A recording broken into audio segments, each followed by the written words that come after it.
DMP সবসময় আপনাদের সেবায় নিয়োজিত থাকবে। সবাইকে আন্তরিক ধন্যবাদ। রাজধানী জুড়ে 127টি কিশোর গ্যাংয়ের তালিকা আছে। এই কিশোর গ্যাং নিয়ন্ত্রণ করতে আপনি কি কোনো পদক্ষেপ নিয়েছেন বা কোনো পরিকল্পনা নিয়েছেন? আমি একটু যুক্ত করতে চাই, মোহাম্মদপুরে বেশ কয়েকটি আলোচনা গ্রুপ রয়েছে যারা আসলে বেশ কিছুদিন ধরেই আসলে ডাকাত ছিনতাই মতো ঘটনা ঘটাচ্ছে। আমি একটু এই প্রশ্নোত্তর পর্বে যাওয়ার আগে একটু আপনাদেরকে একটা বিষয় একটু মনে করাই দিব যে আজকের অনুষ্ঠানটা কিন্তু স্যারের সাথে আপনাদের একটা সৌজন্য সাক্ষাৎ এবং পরিচিতি অনুষ্ঠান, সুতরাং সেটাকে মাথায় রেখে আমার মনে হয় যে আপনাদের প্রশ্নের গভীরতা হবে, নির্ণীত হবে।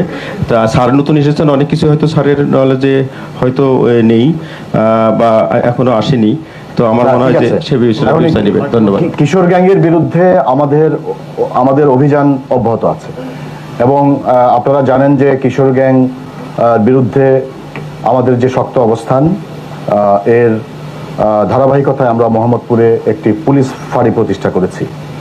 কিশোর গ্যাংয়ের তালিকা আমাদের কাছে আছে। আমরা কিশোর গ্যাং যারা গ্যাং লিড করে তাদের বিরুদ্ধে আমাদের তথ্য সংগ্রহ অব্যাহত আছে এবং তাদের বিরুদ্ধে আমাদের অভিযান অব্যাহত আছে।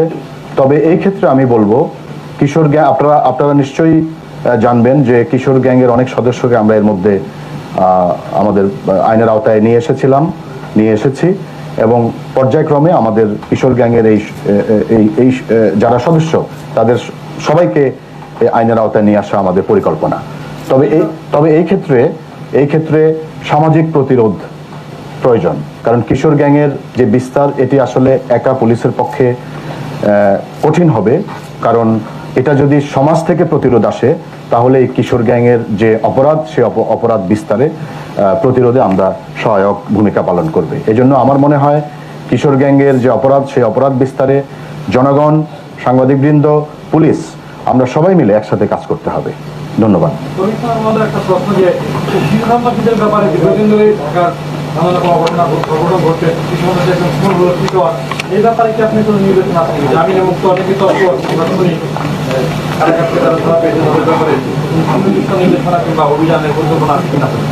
জি,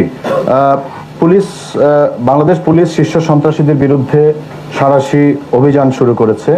গত 5ই আগস্টের গণ অভ্যুত্থানের পর দীর্ঘ 15-20 বছর ধরে কারাগারে যে শীর্ষ সন্ত্রাসী ছিল অনেকেই জামিনে মুক্ত হয়েছেন এবং অনেকে স্বাভাবিক জীবনে ফিরে আসার চেষ্টা করছেন এবং আবার অনেকে অপরাধ জগতে সক্রিয় হওয়ার চেষ্টা করছে।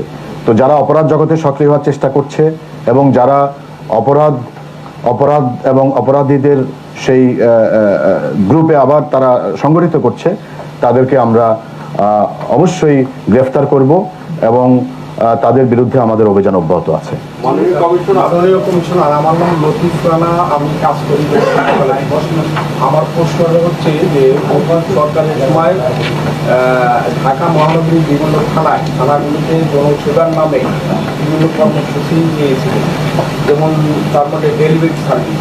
এই কর্মসূচির নামে মানুষকে সেবার পরিবর্তে মানুষকে হয়রানি করা হয়েছে নানা ধরনের। থানায় দালালদের থাকছে, বিভিন্ন দলের নেতাকর্মীরা অবস্থান করছে থানার পাশে কোনো মুসলিম যারা নির্যাতিত তারা বিচার থেকে আইনের আশ্রয় থেকে উল্টা হয়রানির শিকার হয়েছে।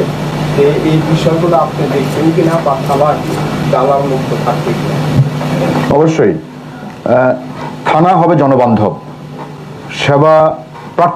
সেবা প্রার্থীদের জন্য থানা হবে জনবান্ধব, সেবা বান্ধব এবং থানায় কোনো দালালের অস্তিত্ব থাকবে না। যদি কোনো থানায় কোনো দালালের সংবাদ আপনারা পান, সাথে সাথে আমাদেরকে জানাবেন, আমরা তার বিরুদ্ধে ব্যবস্থা নেব। এবং এই প্রসঙ্গে আমি বলি, কোনো থানা যদি জনগণের সেবায়, বর্তমান গণতান্ত্রিক সরকারের যে উদ্দেশ্য, যে লক্ষ্য, যে জনবান্ধব পুলিশিং, সেবা বান্ধব পুলিশিং, এই পুলিশিংয়ে যদি বাধাগ্রস্ত হয় কোনো থানার কোনো অফিসারের কারণে, তাদের বিরুদ্ধেও আমরা ব্যবস্থা নেব। এবং এই ক্ষেত্রে আমরা কিন্তু কোন অফিসার ইনচার্জ কতদিন হয়েছে, কত সময় ধরে আছেন, এগুলো আমরা বিবেচনা করব না। আমরা গতকালকে সকল থানার অফিসার ইনচার্জ এবং সকল ক্রাইম ডিভিশনের ডিসি, ট্রাফিকের অফিসার সবাই সাথে আমরা বসে আমাদের এই মেসেজটা দিয়েছি যে থানা হবে জনবান্ধব, থানায় কোনো দালালের উপস্থিতি বা অবস্থান বা অস্তিত্ব থাকবে না, থানা হবে সেবা বান্ধব। যারা থানা যাবেন তাদের সাথে ভালো ব্যবহার করতে হবে এবং তাদের যেই কারণে তারা থানায় গিয়েছেন সেই তাদেরকে সর্বোচ্চ সহযোগিতা দিতে হবে।